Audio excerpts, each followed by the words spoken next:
¿sí? O a veces es las manifestaciones del Espíritu Santo que hemos en alguna etapa de nuestra vida tal vez hemos experimentado, ¿sí? Entonces lo primero que se nos viene a la mente es ungir, posiblemente es aceite, ¿sí? Pero la unción significa, mire, significa literalmente significa ungir, ¿sí? Eso es lo que significa, ¿sí? Ungir a una persona en particular. Entonces nosotros vemos de muchas maneras, a lo mejor hemos experimentado alguna etapa de nuestra vida, hemos experimentado tal vez la unción del Espíritu Santo, tal vez algunas personas han trabajado en algunos ambientes espirituales y Dios también los ha honrado de alguna manera, pero tenemos que ver a lo largo de la historia, fíjese que el aceite se usaba para ungir y se usaba para honrar a un invitado, ¿sí? También para mostrar felicidad y alegría o indicar el final de un duelo. Fíjese, el aceite tiene muchas características en la Biblia. Recuérdese que el aceite tipifica al Espíritu Santo. Entonces el aceite representa muchas cosas en la palabra de Dios. Podemos ver en la Biblia, ahorita vamos a ver algunas así rápidamente porque quiero que lo fundamentemos en la palabra. Pero en el Antiguo Testamento la unción era definida como la capacidad especial, mire, que Dios otorgaba a algunas personas para una tarea en particular y se veía representado con el derramamiento de aceite sobre la cabeza, ¿sí? Entonces, de una persona. El objeto, persona ungida, era bendecida y elegida por Dios. Ese es en el Antiguo Testamento. Nosotros vamos a ver cómo Dios se manifestaba a través de una persona, ¿sí? Éxodo 49:11, no lo vamos a leer, solo se lo dejo ahí. Nos habla de que Dios encargó a Moisés ungir objetos, ¿sí? Y los objetos que le mandó a ungir eran los objetos del tabernáculo. Entonces por eso a veces nosotros, aún ahora en este tiempo neotestamentario, nosotros hay gente que unge cosas, ¿sí? Que unge a lo mejor hasta carros. Por ejemplo, hay gente que dice, pastor, puede orar por mi carro y lo puede ungir, ¿sí? A veces hay quienes creen que no hay que ungir objetos, pero la Biblia nos enseña que Dios mandó a Moisés a ungir objetos, ¿sí?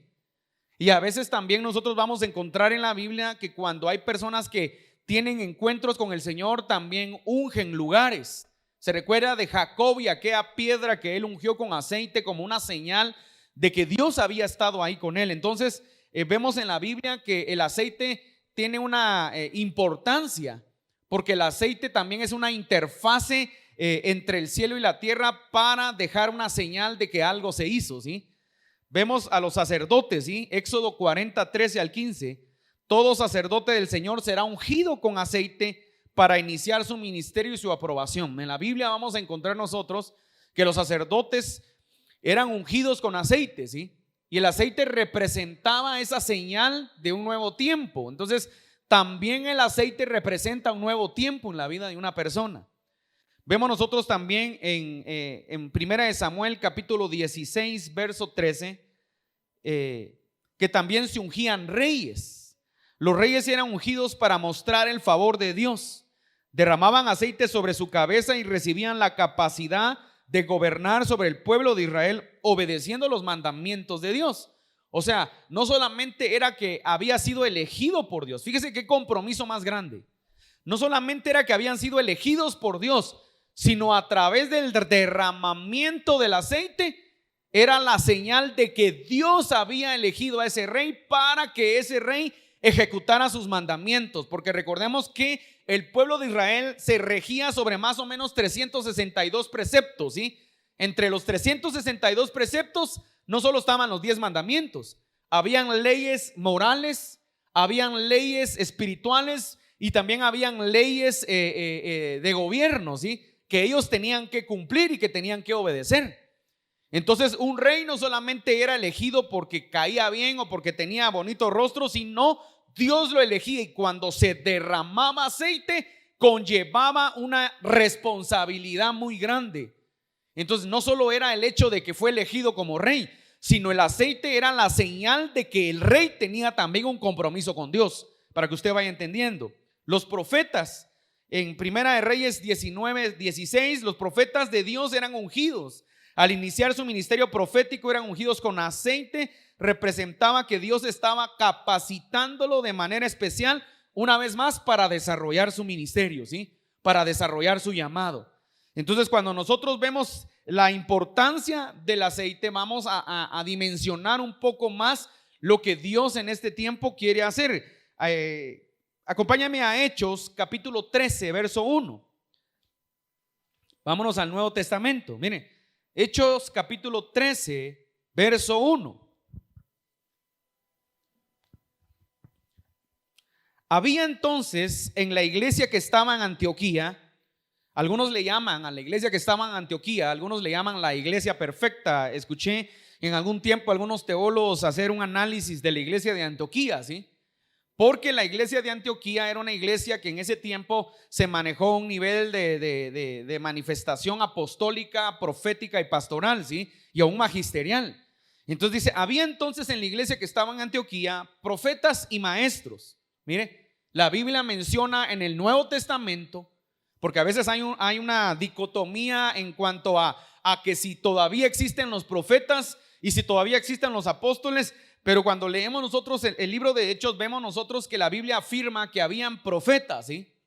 Dice, había entonces en la iglesia que estaba en Antioquía profetas y maestros: Bernabé, Simón el que se llamaba Níger, Lucio de Cirene, Manaén el que se había criado junto con Herodes el tetrarca, y Saulo, ministrando estos al Señor. Ahora, la palabra ministración, recuérdese que viene de una palabra en griego que significa diaconía, ¿sí? Y esa palabra significa servicio, significa atención, significa ayudar, significa atender. La palabra diaconía es una palabra muy amplia en el griego, ¿sí? Qué interesante que la Biblia dice que ministrando estos al Señor. Fíjese que esa misma palabra en hebreo aparece cuando dice que Samuel ministraba al Señor en presencia de Elí. Una vez más es la misma palabra con la misma connotación, y lo que nos enseña es la importancia del servicio, ¿sí? Dice estos, mire, ministrando estos al Señor y ayunando, dijo el Espíritu Santo: apartadme a Bernabé y a Saulo para la obra que los he llamado. Ahora, qué interesante, porque en el Antiguo Testamento el aceite tipificaba al Espíritu Santo. Y acá, como la operatividad del Espíritu Santo, estamos en el tiempo ahora de la gracia, y la operatividad del Espíritu Santo está en su máximo esplendor. Ahora es el Espíritu Santo el que dice: apartadme a Saulo y a Bernabé, mire, para la obra a la que los he llamado.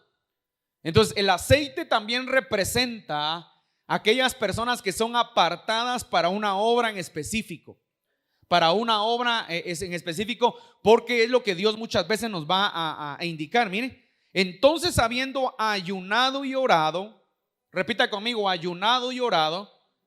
¿Sabía usted que hemos ayunado y orado? Hemos orado por este tiempo. No van a creer que todo lo que se hace solo por hacerlo. Aquí nadie está haciendo nada por hacer, y le digo de una vez, y nadie está haciendo nada por quedar bien con alguien, ¿sí? Sino hemos ayunado y hemos orado al Señor. Mire, les impusieron las manos y los despidieron. Ahora sí, acompáñeme a Éxodo capítulo 29.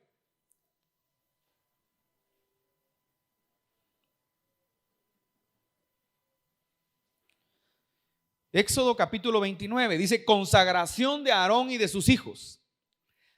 Éxodo capítulo 29, 1. Esto es lo que les harás para consagrarlos, para que sean mis sacerdotes. Ahora, recuérdese que en el Antiguo Testamento algunos dicen principios de panorama bíblico, es que muchas de las cosas que están escritas en el Antiguo Testamento tienen su manifestación o su esplendor total en el Nuevo Testamento. Y nosotros encontramos en el Antiguo Testamento muchas de las sombras de lo que iba a ser en el Nuevo Testamento, pero también muchas de las cosas que pasan en el Antiguo Testamento aún están vigentes hoy en día en nuestras vidas. A veces algunos creen que porque la ley ya fue omitida, hay cosas que ya no están vigentes, pero yo le tengo que decir, los principios siguen vigentes. Esto es importante poderlo entender.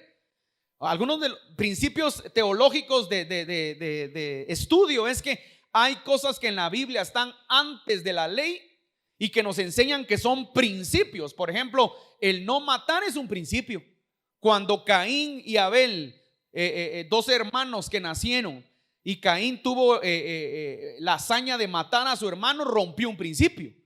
Entonces Dios, cuando rompe ese principio, ¿qué es lo que pasa? Dios se molesta y dice la palabra de Dios que Dios le pone a Caín, lo castiga, ¿sí? A causa de quebrantar uno de los principios que es la vida. Ese es un principio. Otro principio en la Biblia que está antes de la ley es el diezmo, ¿sí? Que la gente a veces cuando se habla del diezmo se le revuelve el estómago a algunos, ¿sí?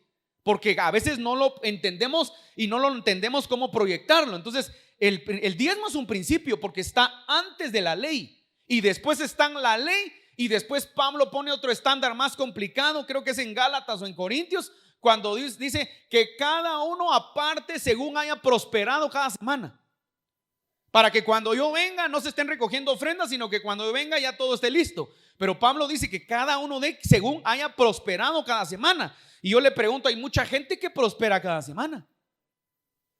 Entonces Pablo pone el estándar más complicado, porque si a usted le fue re bien esta semana, usted tiene que traer su provisión.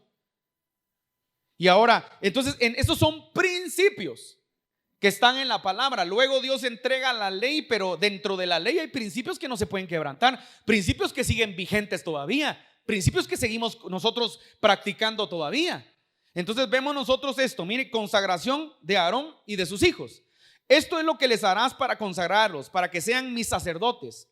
Toma un becerro de la vacada y 2 carneros sin defecto, y panes sin levadura, y tortas sin levadura amasadas con aceite, y hojaldres sin levadura untadas con aceite. Las harás de flor de harina de trigo y las pondrás en un canastillo, y el canastillo las ofrecerás con el becerro y los 2 carneros. Y llevarás a Aarón y a sus hijos a la puerta del tabernáculo de reunión y los lavarás con agua. Primer punto importante: el agua siempre va a tipificar limpieza. El agua siempre va a tipificar purificación. El agua también en la palabra de Dios el agua también representa la palabra de Dios que nos limpia.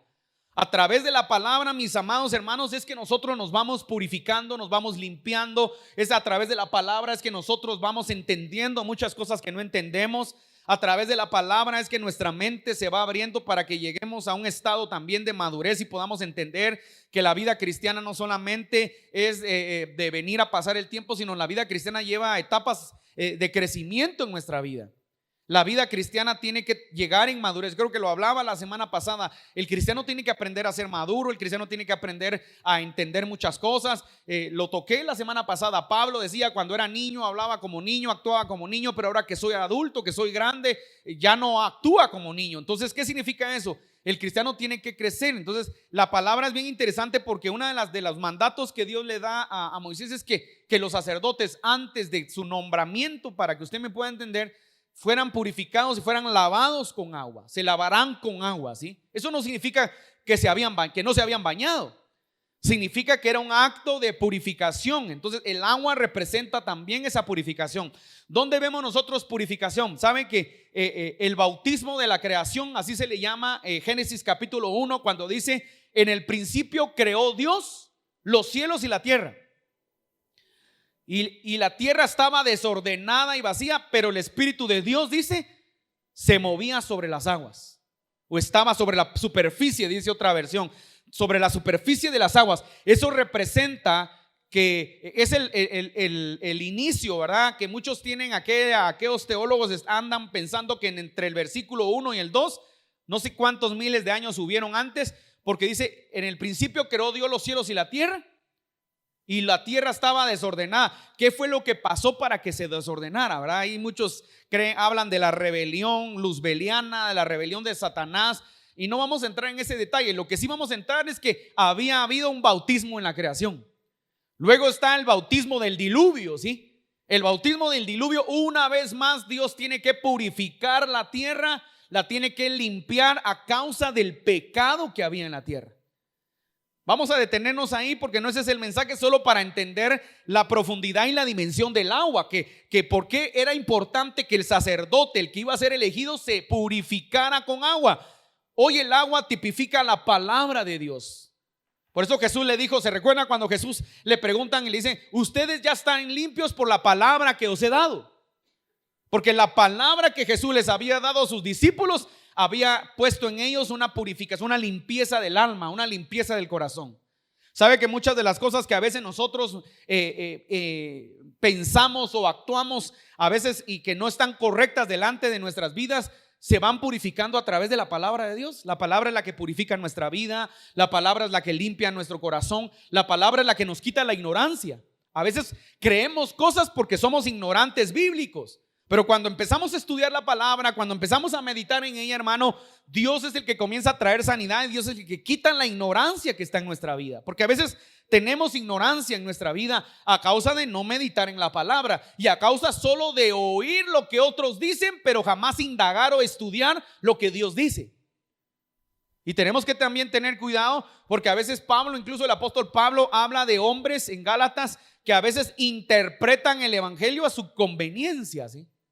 Entonces, a nuestra conveniencia podemos interpretar nuestro propio evangelio, pero para eso está la palabra de Dios y la palabra de Dios se explica por sí sola. Ahora, lavarás con agua, 5, y tomarás las vestiduras y vestirás a Aarón la túnica, el manto de efod, el efod y el pectoral, y lo ceñirás con el cinto del efod y pondrás la mitra sobre su cabeza. Mire, las vestiduras, repita conmigo, vestiduras. Tengo que contar esto porque esto es importante. Fíjese que a veces nosotros no le ponemos mucha importancia a lo que Dios quiere hacer o lo que Dios está haciendo en nuestra vida, o tal vez no lo entendemos ni lo dimensionamos. Pero hablando de ordenamientos ministeriales, yo le tengo que decir, hermano, yo he estado en ordenamientos ministeriales donde la gente, literalmente he conocido pastores que van a ordenar que literalmente se compraron el mejor traje para poder ser ordenados, sabiendo que lo van a echar a perder por el aceite posiblemente, hablando materialmente. He estado en eventos donde hay gente, por ejemplo, hay gente que se va a bautizar. Y yo conocí, bueno, Mayarita también me comentó que ella conoció estuvo en un bautizo donde un personaje, un hermano con zapatos nuevos, con traje nuevo, se metió al agua, ¿sí? Y yo le voy a decir una cosa, a veces nosotros, yo se lo digo de esta manera, no dimensionamos o no tenemos un entendimiento de lo que Dios va a hacer en nuestra vida, ¿sí? No lo dimensionamos. Y como no lo dimensionamos, es por eso que no lo disfrutamos, voy a decir de esta manera.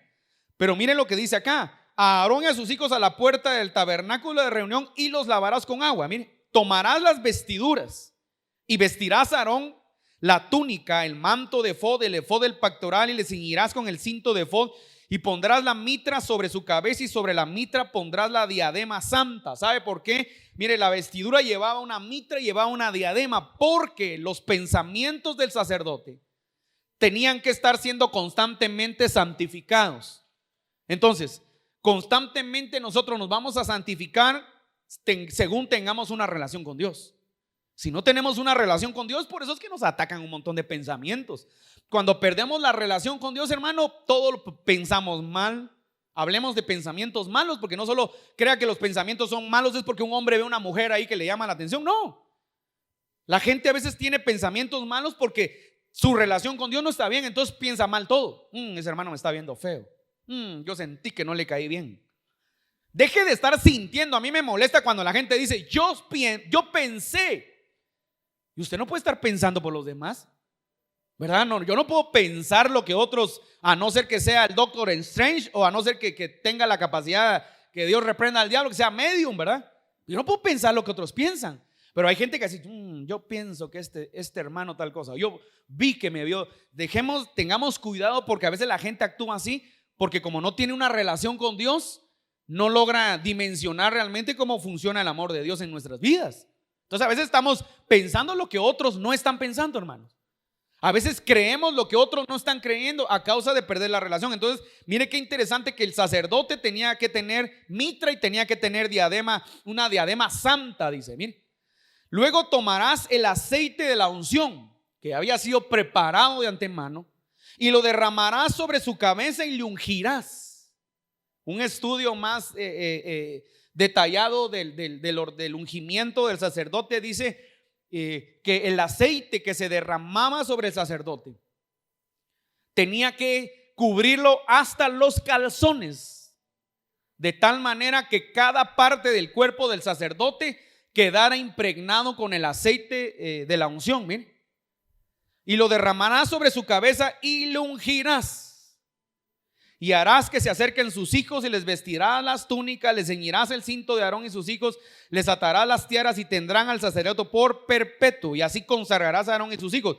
Luego más adelante dice que también había que ungir a los hijos.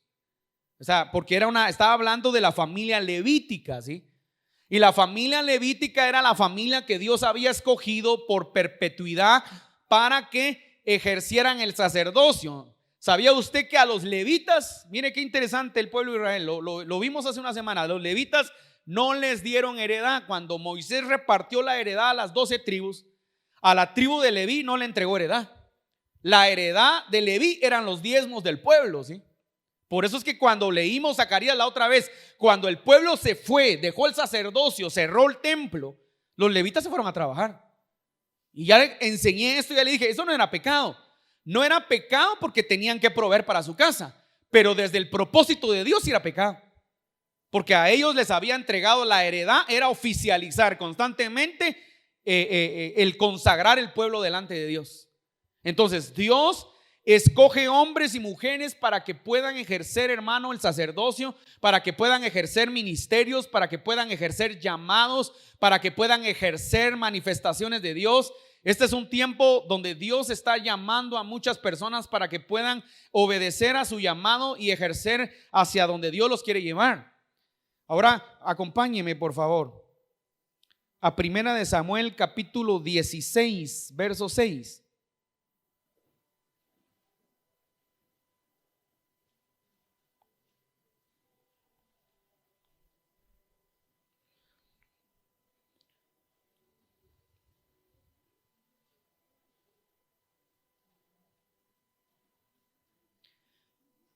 Vamos desde el 16, verso 1, por favor. Capítulo 16, verso 1. Dijo Jehová a Samuel: ¿hasta cuándo llorarás a Saúl, habiéndolo yo desechado para que no reine sobre Israel?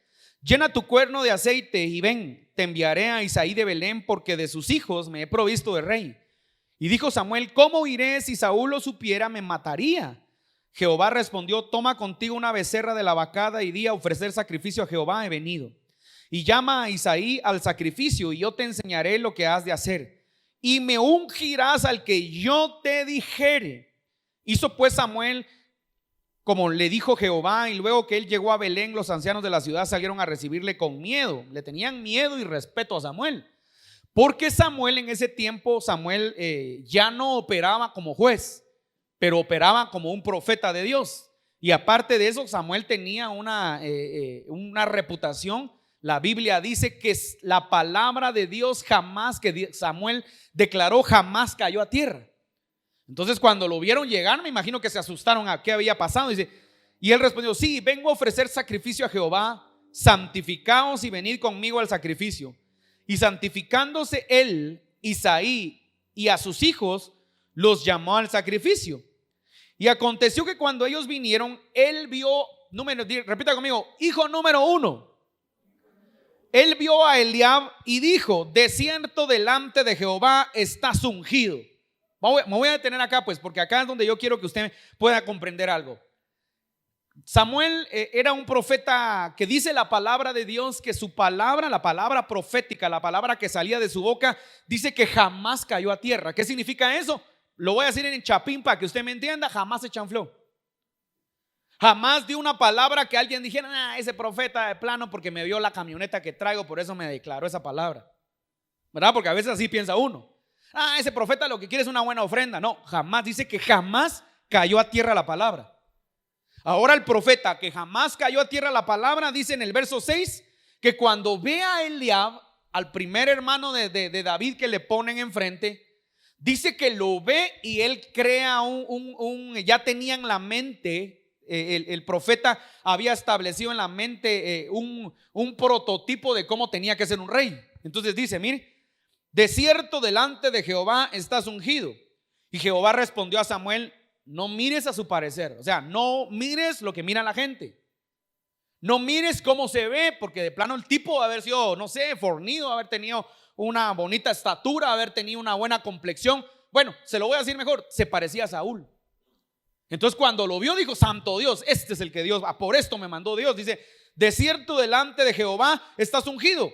Y Jehová respondió a Samuel: no mires a su parecer ni a lo grande, mire, de su estatura. Póngale atención, porque dice que cuando Samuel llama a Saúl, al primer rey de Israel, y lo coloca enfrente de sus hermanos, todo el pueblo de Israel, dice que nadie le llegaba a la estatura de los hombros a Saúl. Y cuando la gente se paró delante de Saúl y se dieron cuenta que nadie tenía la complexión, estoy hablando de algo físico, dice que el pueblo aceptó a Saúl porque se dieron cuenta que él era el rey, que él tenía una característica que los demás no tenían. Pero ahora parece que las cosas se invierten. Y Samuel sigue viendo esa imagen que Dios al principio Dios escogió.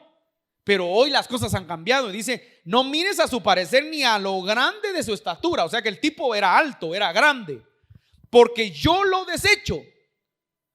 Porque Jehová no mira lo que mira el hombre. O sea, hermano, tenga mucho cuidado que usted esté viendo lo que usted quiere ver. Hace muchos años, y esto se lo digo con mucho respeto, en el año más o menos 2000, yo me recuerdo que comenzó aquel movimiento apostólico en Guatemala y en las naciones. Y me recuerdo que había un montón de eventos que se hacían apostólicos y luego comenzó lo profético, pero yo me recuerdo que la gente empezó a crear estereotipos y arquetipos, ¿verdad? Y empezó la gente a pensar que el apóstol era el que tenía que llegar en la camioneta BMW. El apóstol era el que tenía que llegar con el mejor traje Armani o yo no sé, Salvatore Ferragamo. Que el apóstol era el que tenía que tener, en aquel tiempo no existía el iPhone, pero tenía que tener el mejor celular, porque si no era así, ese no era un apóstol de Dios. Otro error que la gente cometía, que el apóstol era el que tenía que tener la iglesia más grande, porque si era una iglesia grande, si era apóstol, si no, no era apóstol. La Biblia nunca menciona eso en la palabra de Dios, usted lo puede leer. La gente comenzó a crear, a ver lo que veía con sus ojos, pero no a entender verdaderamente cómo funcionan los oficios proféticos, los oficios ministeriales, perdón. Entonces Dios le dice a Samuel: porque yo también lo desecho. O sea, porque Jehová no mira lo que mira el hombre, pues el hombre mira lo que está delante de sus ojos, pero Jehová mira el corazón. Repita conmigo: el corazón. Entonces, cuando alguien se siente indigno, cuando alguien no se sienta digno del llamamiento que Dios le ha hecho, cuando alguien se siente indigno de lo que Dios ha hecho, no se sienta así, porque Dios no lo está viendo a usted. Es más, le voy a decir, algunos tal vez estamos mal emplasticados, no se preocupe, Dios no va a ver eso. Dios lo que va a ver es su corazón. Eso sí lo mira Dios. Claro, eso no quiere decir que las hermanas o los hermanos no se arreglen, se pongan bonitos. No, eso no quiere decir eso. Arréglese, póngase guapo, véase bien. Pero Dios, más que va a ver eso, va a ver su corazón.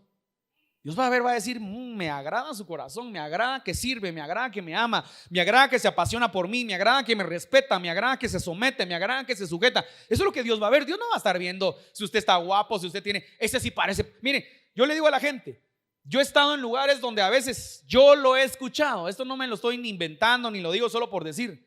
A veces llega el pastor y la gente dice, porque el pastor a veces es así, que los pastores finitos, ¿verdad? Piquis.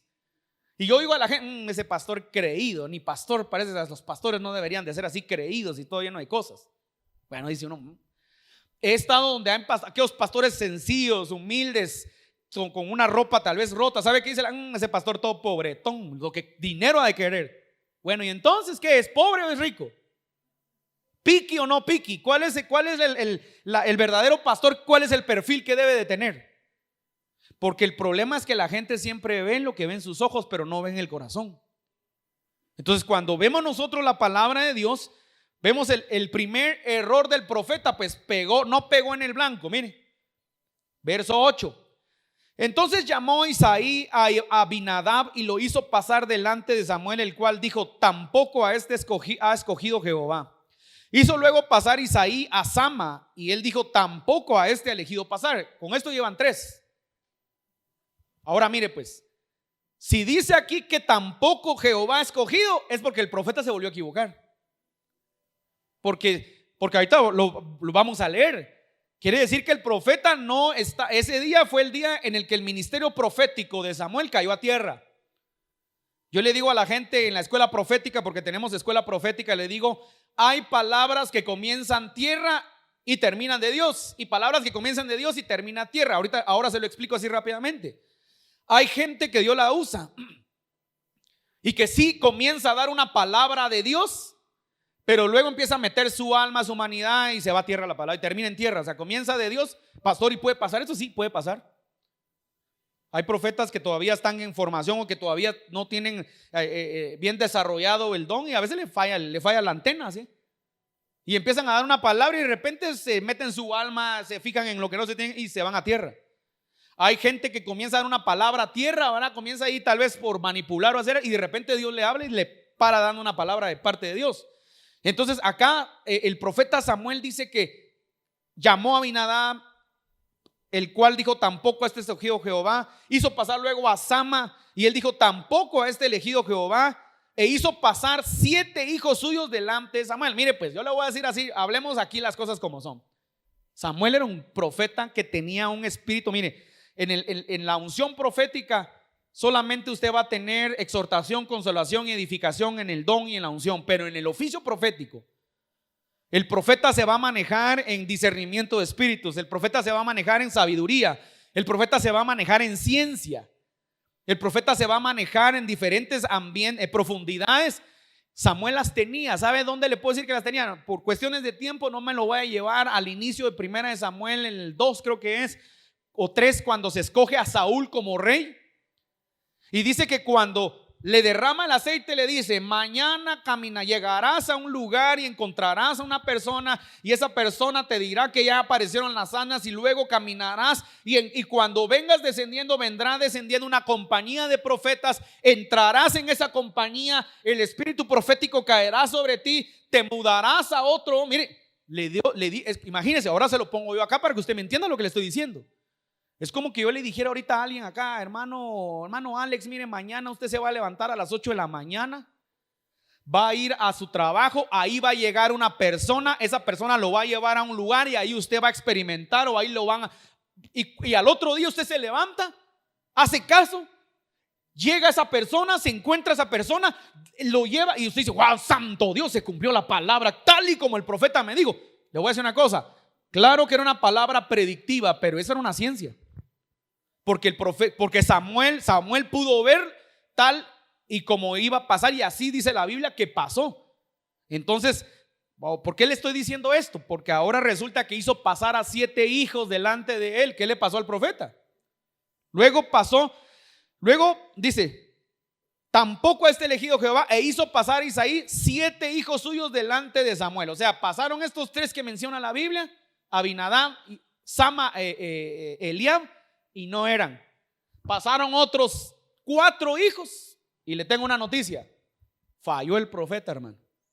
¿Qué le pasó a Samuel? El problema está cuando Dios le dijo a Samuel: deja de estar viendo lo que ve el hombre. Y ese fue el problema de los ojos del profeta, ¿sí? Que el profeta llegó con ojos de hombre, no con ojos de profeta ni con los ojos de Dios. E hizo pasar a 7 hijos suyos delante de Samuel, pero Samuel dijo a Isaí: Jehová no ha elegido a estos. Mire la condición. Entonces dijo Samuel a Isaí. Por eso le digo, aquí se equivocó el profeta. Este no es de que Dios lo haya, porque entonces le hace una pregunta. Ya aquella pregunta vergonzosa, aquella pregunta de: santo Dios, peor si hoy sí me chanflé. Yo no sé, aquí yo sé que hay gente ministro. ¿Nunca le ha pasado que usted dio una palabra y usted dijo: hoy sí me equivoqué? Yo me he equivocado, no se preocupe, no me da vergüenza decirlo. Me he equivocado un par de veces, muchas tal vez. Me he equivocado y he entendido que hay áreas que a veces uno tiene que aprender a dominar. Cuando está profetizando, tienes que aprender a dominar tus emociones. Y ese es un problema de muchos profetas, que a veces no dominan sus emociones. Entonces se meten dentro de las circunstancias y se van a tierra. Entonces dice: mire, Samuel dijo a Isaí: Jehová no ha elegido a estos. Entonces dijo Samuel a Isaí: ¿son estos todos tus hijos? Mira al grado que llega, pues. Mira, fíjate que no eligió a nadie el Señor. Mira, tenés otro hijo por ahí. Ya así preocupado: ¿son estos todos tus hijos? Y él respondió: queda aún el menor. O sea, no se recordaban del menor. Queda aún mire pues, ahora, ¿por qué le estoy leyendo esto? Porque quiero que sea importante poder entender esto, ¿sí? Lo hemos leído, lo sabemos, a lo mejor durante toda nuestra vida hemos leído esto, porque yo crecí escuchando esto en textos bíblicos, en escuela de niños, en escuela bíblica de vacaciones, y lo enseñábamos. Pero bien importante lo que la Biblia nos está diciendo. Mire, ¿son todos estos tus hijos? Y él respondió: queda aún el menor. Qué interesante que la Biblia nos quería dejar escrito, quería que el escritor dejara esa palabra, ¿sí? Queda aún el menor, mire, que apacienta las ovejas. Como quien dice, este cuate no era importante, por eso no lo llamé. Mire esto, por eso es que yo siempre le enseño a la gente y le digo, cuando yo leo el Salmo 23, es un salmo de David, pero es un salmo muy profundo. Porque mira acá dice: queda aún el menor que apacienta las ovejas. Como quien dice: mire, hermano, todos mis hijos se bañaron, todos huelen muy rico. Mire a Eliab, cuando lo vio profeta, no, usted dijo que él era, pues mire si Eliab, mire la complexión que tiene Eliab, mire cómo se mira Eliab, mire, se echó, no sé, el mejor perfume que puede haber, le compré un par de perfumes Dior y se los echó. No, hombre, el chiquito está ahorita entre las ovejas, el chiquito huele a chivo, huele a pasto, huele a estiércol, o sea, ese es el menor, el que apacienta las ovejas. No, ese no puede ser. Y dijo Samuel a Isaí: envía por él, porque no nos sentaremos a la mesa hasta que él venga aquí. Aquí el profeta ya está así como que, bueno, vamos a ver si Dios me habla, porque no fueron esos 7, a ver si de repente es este muchacho. Envió pues por él y le hizo entrar, y era rubio, hermoso de ojos y de buen parecer. Mire qué interesante. Entonces Jehová dijo: levántate. Póngale atención, porque yo quiero que usted me ponga atención a esto, porque esto lo hemos leído por años, pero lo tenemos que entender hoy de una manera diferente. Ya ni Samuel le puso coco al patojito, hombre, para que usted me entienda. Mire, levántate y úngelo. ¿Sabe qué significa eso? Ya Samuel estaba: no, hombre, pues si no, de plano otro será, y ya ni le puso importancia. Cuando entra el muchacho, entonces Dios le habla a Samuel y le dice: levántate y úngelo, porque lo estaba menospreciando, hasta Samuel lo estaba menospreciando. Entonces, levántate y úngelo, porque este es. Mire, ahora, ¿por qué? ¿Qué tiene que ver esto con lo que vamos a hacer hoy? Tiene que ver mucho, porque a veces nosotros, hermano, nos sentimos indignos de que Dios nos llame. Le voy a decir algo que lo digo, lo voy a decir siempre, porque hay que aprender a enseñarlo. Nosotros no podemos tener en este tiempo ya lugar santísimo. Aquí no es un lugar santísimo, ¿sí? ¿Verdad? A mí así me lo enseñó mi pastor. El altar es sagrado delante de Dios. Y uno creció con eso diciendo: sí, aquí no se puede subir cualquiera. Pero tengo una mala noticia: todos los que nos subimos no tenemos la santidad para poder decir: ya tengo alas de ángel, hermano. Es por su gracia y su misericordia que podemos estar acá al frente. Pero no va a creer usted que porque somos grandes santos, no, hermano. Entonces, en este tiempo ya no existe un lugar santísimo. ¿Por qué ya no existe? Bíblicamente, váyase a Mateo, Marcos y Lucas, y dice que cuando Jesús murió, el velo del templo se rasgó a la mitad. ¿Qué significa eso? Se rasgó el velo, ya no hay lugar santísimo. El lugar santísimo tiene que estar en tu corazón. Ahí tiene que estar el lugar santísimo. Ahí tienes que demostrar santidad, ahí tienes que demostrar limpieza, ahí tienes que demostrar el amor. Ya no existe el lugar santísimo. Uno a veces cree que ay, hermano, es que este lugar es. No, claro, yo con eso no te estoy diciendo que no hay que tener, que la gente que se suba acá, hermano, suba en santidad. Le voy a contar esto como anécdota antes de seguir. Vení, Franklin, a hacerme aquí un fondo así, por favor, papá. Mire, le voy a decir esto así tan simple. Un día fuimos a una iglesia con mi esposa. Se lo conté al pastor Juan José hace unos días. Y fuimos con mi esposa a predicar. Un pastor que es bien profético también, que también es un profeta y que tiene un arsenal de abuelitas proféticas. Y grande la iglesia, hermano. Y el hermano canta así, le gusta cantar y canta muy bien. Y la cosa es que cuando llego yo con mi esposa, estamos adorando, y se me acerca y me dice: pastor, te tengo que contar algo, me dice. Fíjate que yo aquí tengo a mis intercesoras proféticas que están escaneando a los que vienen. Uy, me asusté, hermano. Dije: santo Dios, dije, pero si vengo yo con un pecado, Dios santo, dije, ya me agarraron. Y fíjate, me dijo, que vino tal pastor, que no le voy a dar el nombre, pero algunos tal vez sí lo van a conocer. Y fíjate, me dijo que cuando él estaba predicando les cayó la unción a las abuelitas, y dice que se acercaron con él y le dijeron: pastor, ese hombre no puede estar predicando en el altar. Se quedó así. ¿Por qué? Porque ya iba a darle el tiempo en unos minutos. Porque ese hombre, ese pastor, no está casado con la esposa que carga, no está casado. Y nosotros, Dios no nos está mostrando, pero me dice el Señor que ellos no están casados y que ellos primero tienen que ordenar su vida para pararse al frente. Así que mira usted, pastor, ¿qué hace? Eso me lo estaba contando en ese rato, ¿sí? Santo Dios, dije, bendito sea el Señor, que yo sí estoy casado y bien casado con mi esposa, dije, ¿verdad? Y me dice, así me lo dijo él: ahí está mi esposa. Y por eso te invitamos, porque las abuelitas han orado y te han visto. Amén, aleluya, dije yo. Pero aún así no me sentía digno. Le voy a decir, no voy a decir: sí, hermano, yo sí soy tan santo que yo sabía que ellas le iban a ver. Siempre nos vamos a sentir nosotros indignos. Ahora, le puse el ejemplo de este pastor porque estos son extremos. Claro, uno no se puede parar acá en pecado, porque de repente un día le van a pasar el escáner. Pero en lo que cabe, nosotros a veces no nos vamos a sentir dignos, porque sabemos que tenemos pensamientos, que tenemos nuestro carácter, que tenemos cosas que tenemos cada día que irnos despojando.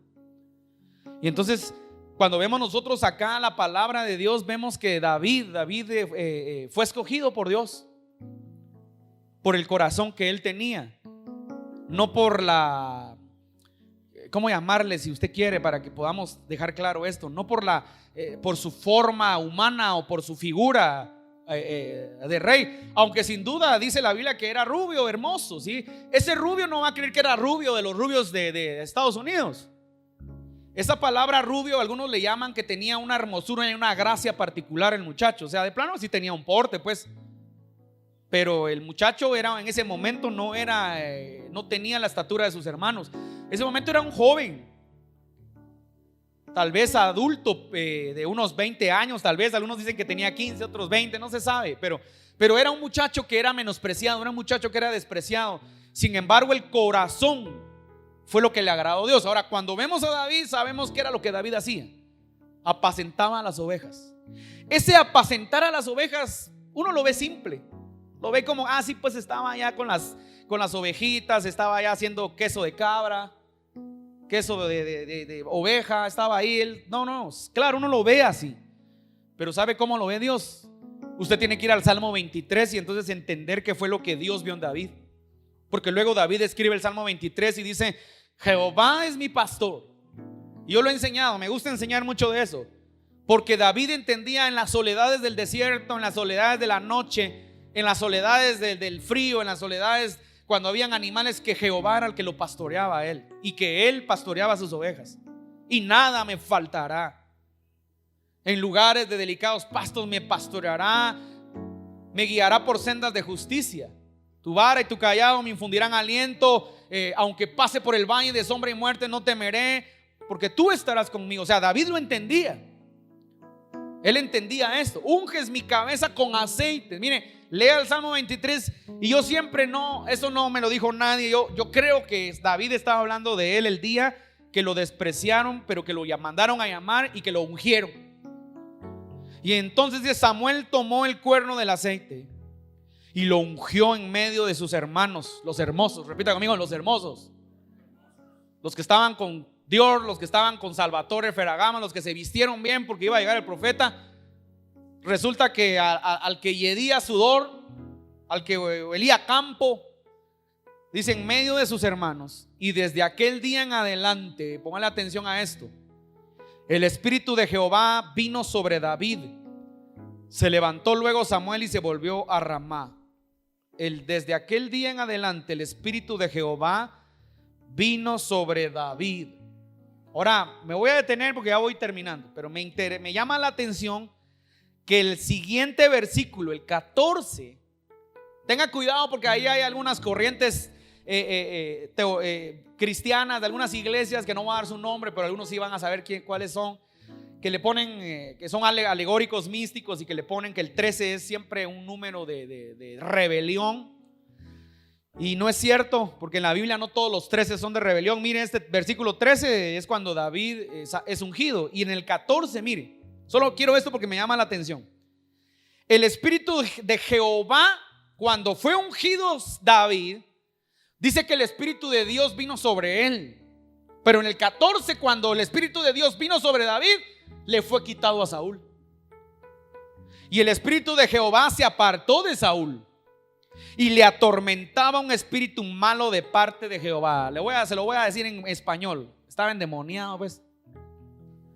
Y dice que el cuate tenía un espíritu que lo atormentaba. No sabemos qué puede ser. Solo Dios sabe qué tipo de espíritu era el que tenía Saúl. Yo me imagino el cuate que sentía que lo atacaban, que le hablaban, ¿saben ni qué le pasaba? Y los criados de Saúl le dijeron: he aquí ahora un espíritu malo de parte de Dios te atormenta. La pregunta es: ¿por qué sabían que era de parte de Dios? O sea, que Dios puede endemoniar a la gente. Se lo voy a decir de esta manera solo para que usted me entienda. No es que Dios te quiera, voy a usar este término que no es correcto, endemoniar. No es que Dios te quiera atacar, no es que Dios te quiera destruir. Cuando tú te sales de tu propósito, cuando tú dejas de funcionar como Dios quiere que tú funciones, cuando tú dejas de hacer lo que Dios quiere que tú hagas, entonces ten cuidado, porque por eso te pueden pasar cosas. Ahora, Saúl se apartó totalmente del propósito de Dios y Dios se apartó de él. Yo no le voy a decir qué hubiera pasado pero yo conozco el corazón de Dios. Y en la Biblia el corazón de Dios es un corazón perdonador. Yo creo que si Saúl se hubiera arrepentido, Dios lo hubiera perdonado. Lo interesante es que usted jamás va a encontrar a un Saúl arrepentido. Diga pues nuestro Señor a tus siervos que están delante de ti que busquen a alguno que sepa tocar el arpa, para que cuando esté sobre ti el espíritu malo de parte de Dios, él toque con su mano y tengas alivio. Y Saúl respondió a sus criados: buscadme pues ahora alguno que toque bien y traédmelo. Entonces uno de los criados respondió diciendo: he aquí yo he visto a un hijo de Isaí de Belén que sabe tocar. Mire, ya lo empezaron a conocer. Que sabe tocar, que es valiente y vigoroso, hombre de guerra. Era un niño, era un joven, pero ya tenía una reputación. Prudente en sus palabras y hermoso. Pero hay algo más importante que todo eso. Y Jehová está con él. Y Saúl envió mensajero a Isaí diciendo: envíame a David tu hijo, el que está con las ovejas. Mire cómo lo conocían, con las ovejas. Y tomó Isaí un asno cargado de pan. Ya no le voy a seguir leyendo porque no es ese el mensaje que quiero leerle. Solo era para que usted se dé cuenta cómo el Señor es tan poderoso, ¿sí? Entonces, me voy a detener acá rápidamente. Amados hermanos, yo creo que este es un tiempo muy importante donde Dios quiere hacer muchas cosas en la vida de todos. Ya lo decía la palabra ahí. Pastor Juan José Dios le dio una palabra, y a veces uno no menosprecia las palabras. Hay gente que a lo mejor hace años tendría que estar sirviendo, hace años tendría que estar operando, hace años tendría que estar haciendo muchas cosas para Dios, pero no lo ha hecho porque no ha querido. Yo quiero que usted se quede, tome esa palabra que el Señor le dio al pastor, y que pueda entender que este es el tiempo donde Dios está llamando a muchos. Esta hermosa hora vamos nosotros a comenzar con algo bien importante, que es una ordenación. Y las ordenaciones conllevan responsabilidades, y las responsabilidades se tienen que cumplir, y el no cumplirlas también llevan consecuencias. Esto no es para meterle temor a nadie, porque la gente siempre: ay, hermano, entonces mejor no. Si ¿quién le dijo a usted que mejor no? Si aquí nosotros no nos llamamos a nosotros mismos. A veces la gente cree que uno se llama a sí mismo. Nosotros tenemos que entender lo que dice la palabra. Entonces, antes de llamar a cabo, quiero que vayamos a Efesios capítulo 4, 11, 12. Efesios capítulo 4, 12 dice: y él mismo, está hablando de Jesús, está hablando Pablo de Jesús. Y él mismo constituyó a unos apóstoles. El apóstol Pablo nos da una enseñanza acá muy importante. Nos está hablando de oficios ministeriales en forma de hombres. Y él mismo, Jesús mismo, constituye a unos apóstoles, a otros profetas, a otros evangelistas, a otros pastores y maestros, a fin de perfeccionar a los santos para la obra del ministerio, para la edificación del cuerpo de Cristo. Ahora le voy a dejar claro esto así rápidamente, porque tenemos que hacerlo saber. Hermano, cuando uno ordena a alguien, no solo lo vamos a ordenar porque me cae bien, ¿sí? lo vamos a ordenar porque es el que mejor ofrendas da, entonces ordenémoslo. No, eso es un nivel de irresponsabilidad. Cuando uno ordena a alguien, tenemos que entender que primero el que lo está constituyendo no soy yo, es Jesús. Segundo, ha habido un testimonio. Entonces esto es bien importante poderlo entender. No solamente vamos a ordenar porque tiene palabra profética. Le tengo que decir algo: a los profetas que vamos a ordenar hoy no es porque tienen palabra profética de vez en cuando, es porque ya tienen una trayectoria de palabras y de desarrollo a lo largo de los últimos 10 años, ¿ves? Para que usted me entienda, porque si no la gente no lo va a entender. Y la gente a veces puede decir: no, de plano el pastor porque le cae bien el hermano Marito, ¿verdad? Entonces de plano, no es por eso. Es más, ayer una pastora me llamó y me dijo: pastor, tuve un sueño y me da una palabra para Mario y para Evelyn. Yo se lo llamé a Mario y se la dije. No le dije tal y como me lo dijeron, solo la resumí.